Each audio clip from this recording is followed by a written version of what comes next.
So this is one of my Mo customers' houses, and they called me one day because they had these gardens in here, but they didn't have, all they had were rocks in them.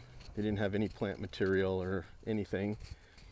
And so they called me to see if I could come up with a design and, you know, plant some trees.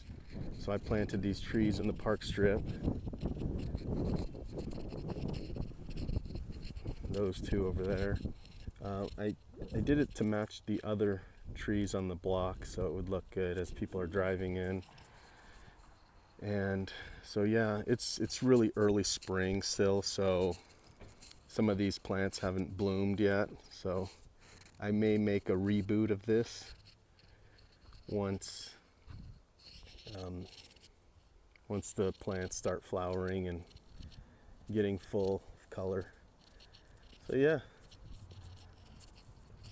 so I'm here to fertilize this lawn. As you can see, it's so much greener than the neighbors. Can you see that line right there?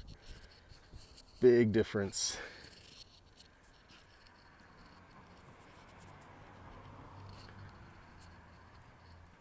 Anyway, you know, like I said, once that smoking bush, all the leaves come out, or that smoke bush, and those spireas, those ornamental grasses, they start getting taller, it really makes this garden look good. So yeah, just wanted to show you that.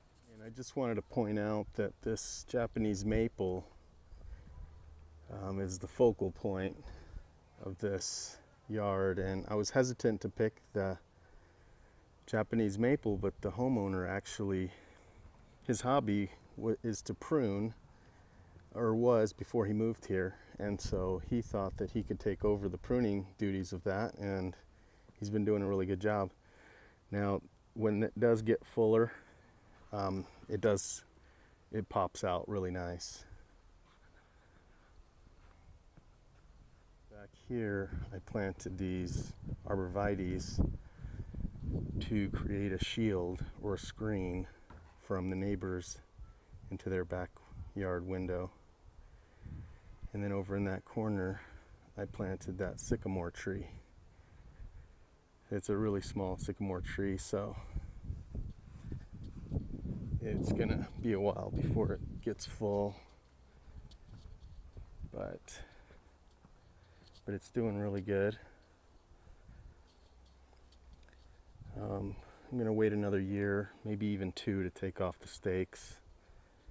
I did that because it's kind of windy here, and you know, I planted this with just the bare roots.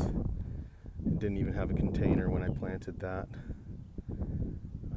So yeah, so I'm really extra careful with that tree.